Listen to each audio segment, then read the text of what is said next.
Bueno, lamentablemente se ha presentado un problema y justo teníamos que retornar, pero ha sido menos de un par de segundos porque se cortó justamente la conexión. Ya estamos de regreso. Entonces ahora les voy a volver a compartir lo que estábamos haciendo referencia. Estábamos hablando de lo que es la norma de auditoría gubernamental referente a la supervisión. Y voy a terminar ese punto hablando de que el éxito del trabajo que realiza del auditor va a estar siempre supeditado a cómo le oriente el supervisor, porque en realidad el que debe ejercer la supervisión es una persona que debe tener amplia experiencia en el tema que está siendo objeto de auditoría, ¿no? Entonces, necesariamente se tiene que dar esa figura. Por eso es que eh, se toma como normativa de que el trabajo debe ser supervisado. No es que el auditor directamente va a sacar el informe sin que alguien le dé el control de calidad. Si no hay un supervisor con ese denominativo, entonces tendría que haber un gerente, tendría que ser un socio o un jefe de auditoría interna, pero tendría que haber alguien con una jerarquía mayor para que pueda revisar la calidad del trabajo del auditor.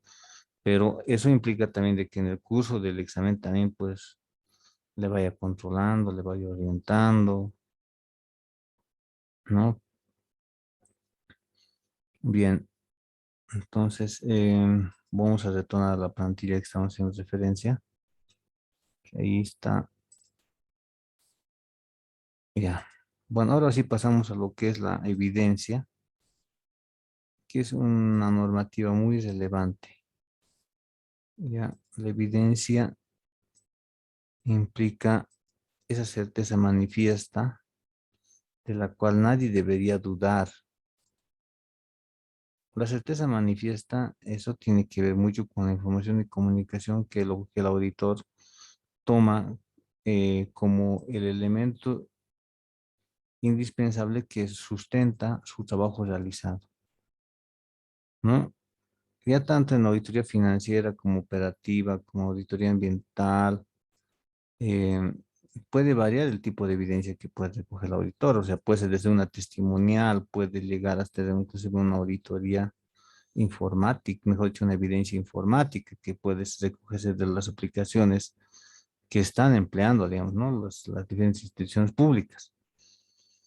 Entonces, cual sea, digamos, el tipo de evidencia, pero sí tiene que en sí permitir al auditor de que se determine que la misma es suficiente y además es adecuada, o como se dice, es competente. O sea, está vinculada al hecho que se quiere reportar, está relacionada al objetivo del examen, ¿no? En la auditoría financiera obtenemos información referente a las afirmaciones de la auditoría. En la auditoría operativa obtenemos evidencia sobre los indicadores que hemos empleado para establecer ese grado de eficacia, eficiencia, el elemento que hayamos sometido a medición. En la auditoría especial, lo que respalda en realidad el cumplimiento de las disposiciones legales, así como también el incumplimiento, porque con una acción que esté fuera de norma, entonces podemos decir, esto ha dado lugar a que se genere un daño económico al Estado o que se constituya un delito tipificado en el Código Penal, ¿no? Porque no nos olvidemos de que también podemos, por una auditoría especial, podemos llegar a establecer que hay delitos que se han cometido, ¿no? Entonces, esos temas se tiene que tomar en cuenta cuando se haga la evaluación de la información y documentación que debe respaldar en sí el trabajo realizado. Todos estos en sí documentos, como se dice, por ejemplo, información que se tiene, conforman legajos armados cronológicamente, así como en sistemáticamente y ordenadamente, ¿no? Y comunican en sí los hechos que uno ha advertido en el examen. Los papeles de trabajo son el sustento del informe. Si un auditor no elabora papeles de trabajo, entonces su trabajo, por ejemplo, no podría inclusive considerarse como ejecutado porque no ha logrado concluir con la evidencia necesaria que debería tener por su trabajo. Nosotros debemos en esa parte ser muy cautelosos porque no nos olvidemos que tenemos un profesor que nos está viendo, que es la Contraloría General del Estado, que todos nuestros informes van ahí.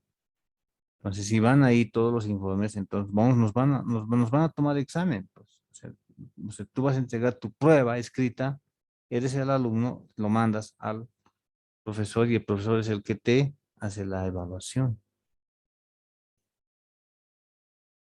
Entonces, si estás sujeto a eso, necesariamente con mayor razón tienes que esmerarte en hacer tu trabajo. No nos olvidemos de que yo, por ejemplo, como docente, cumplo una labor acá. Bien, esto es la cosa es que yo tengo que revisar lo que ustedes me han enviado y ver si es pertinente o no y está vinculado a lo que nosotros hemos exigido. Porque la Contraloría, en su calidad de ente rector del control gubernamental, ha sacado lineamientos, normativas y señalando de que de esa forma deberían desarrollarse las actividades de control gubernamental. Pero si alguien, por ejemplo, se aparta o se hace, por ejemplo, como se dice, por ejemplo, no quiere hacer caso a la Contraloría, o sea, hace su criterio, agarra, dice, no, para mí la auditoría especial lo mando así y lo mando así y lo manda así. ¿Cuál va a ser el resultado de eso? Seguramente le va a devolver diciendo usted tiene estas observaciones, y como tiene atribuciones para rechazar los informes, se rechaza sus resultados que ha alcanzado. Directamente puede llegar a ese tema. Entonces, para evitar ese punto, como auditores tenemos que tomar en cuenta lo que dicen estas normas de auditoría gubernamental y que nuestros resultados estén sustentados con documentación necesaria. Y hablando ya de los resultados, hablamos de las normas que hacen referencia a la comunicación de los mismos en las diferentes auditorías. Es decir, cómo se debe estructurar un informe. Un informe debe ser claro, un informe debe ser entendible, un informe debe ser conciso, un informe debe narrar los hechos tal como se han suscitado, un informe no debe interpretar los hechos, un informe debe comunicar objetivamente los temas que han sido objeto de auditoría. En auditoría financiera hay un formato estándar de los informes, ¿no? Párrafo de introductorio, de alcance, de opinión.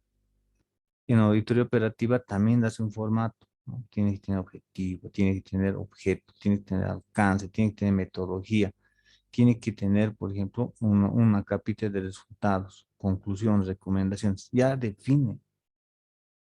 Si el auditor, por ejemplo, que no quiere tomar en cuenta eso, dice, no, yo le pongo objetivo, objeto y resultados, lo mando. No lo está haciendo bien.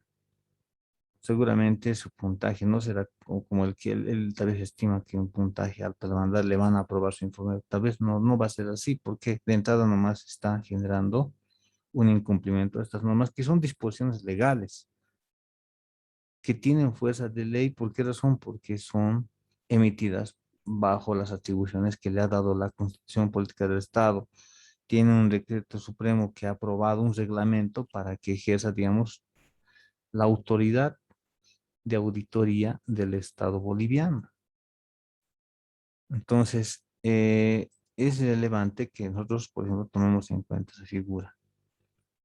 En auditoría especial, los resultados pueden variar por tipo de examen. O sea, si nosotros, por ejemplo, vemos, hay informes como que van a dar lugar a que se les haga proceso a las personas. O hay informes donde vamos a simplemente comunicar recomendaciones de control interno.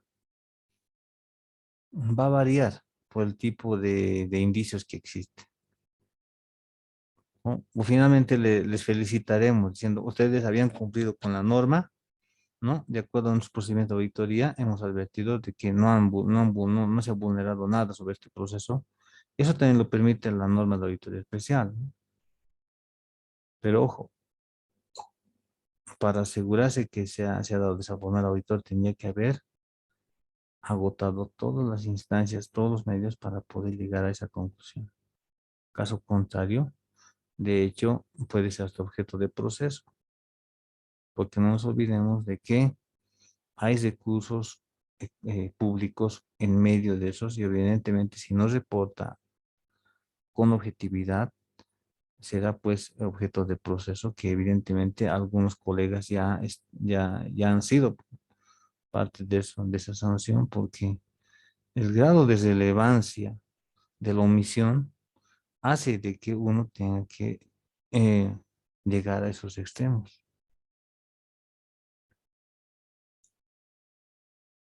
Bien, vamos a lo que es otra normativa, el procedimiento de aclaración. Solamente en su pantalla se muestra la norma de auditoría especial. ¿Por qué razón? Porque no aplica para las otras auditorías. Para auditoría financiera no vamos a tener un proceso de aclaración, tampoco para lo que es la auditoría de proyectos de inversión pública.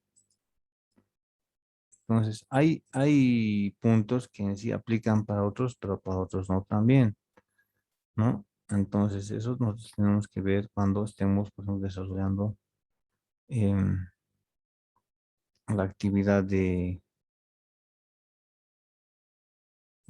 auditoría, como se denomina, ¿no? Entonces, a ver, quiero ratificar algo. Miren, aquí en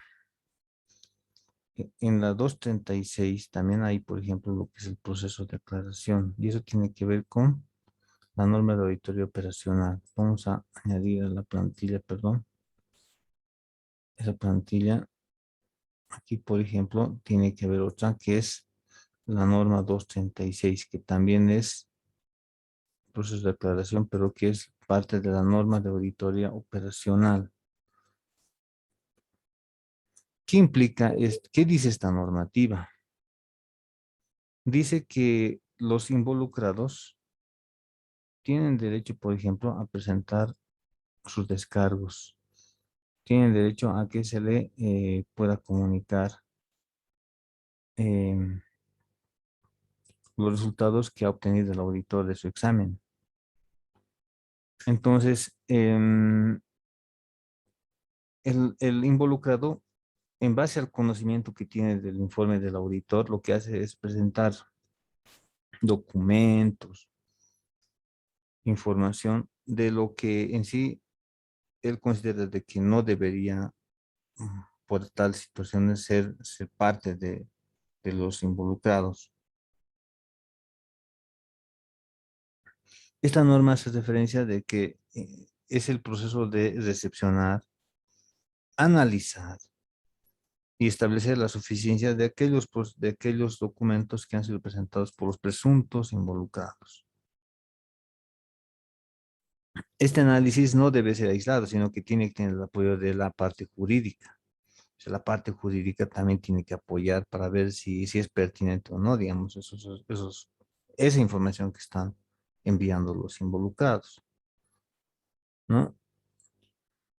Entonces, emergente de esta recepción, de esta valoración que se ha hecho, el auditor lo que hace es emitir otro informe, se llama informe complementario, donde se manifiesta y dice si esa información que ha recibido, que ha analizado, deja sin efecto o ratifica esos indicios de responsabilidad que existen sobre esas personas, ¿no? Entonces, ahí hace mención en ese informe, así como también, digamos, cualquier informe, hace referencia al objetivo, al objeto, al alcance. Entonces, ahí hay un acápite específico donde relata, ¿no? Sobre la información que he recibido y si estos han levantado, ¿no? Esos índices de responsabilidad. No debe existir información adicional. ¿Por qué razón? Porque en la evaluación preliminar que ha hecho el auditor debería haber obtenido toda esa información para decir, hey, hay responsabilidad, indicio de responsabilidad.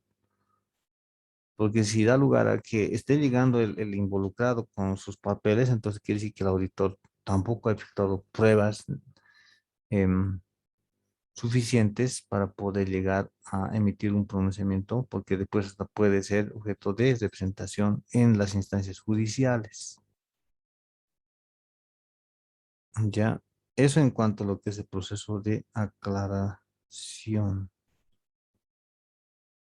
Si vamos, por ejemplo, a otra normativa también que es particular, tenemos que hablar, a ver, aquí está queriendo, está levantando su mano Álvaro. Álvaro, adelante. Sí, dicen una consulta. Lo que decir no, ¿está bien auditoría de auditoría operacional o es auditoría operacional? A ver, un ratito, a ver dónde está. Vamos a ver un ratito. Ah, ya, perdón. Auditoría operacional. Sí, mil disculpas a todos. Es auditoría operacional 236. Es la norma 236. En sí que la auditoría operacional actual que tiene como lineamiento la norma que ha sido emitida por la Contraloría el año 2016, ha incluido dentro de su contenido la posibilidad de que el auditor mediante esa auditoría pueda generar indicios de responsabilidad contra los involucrados por una gestión negligente, todo eso. Pero por derecho constitucional necesariamente tiene que darse lugar a que el involucrado tenga la oportunidad de presentar sus descargos y poder aclarar esa información. Entonces, por eso viene el procedimiento de aclaración ahí a jugar un papel importante, ¿no? Entonces, eso para fines de que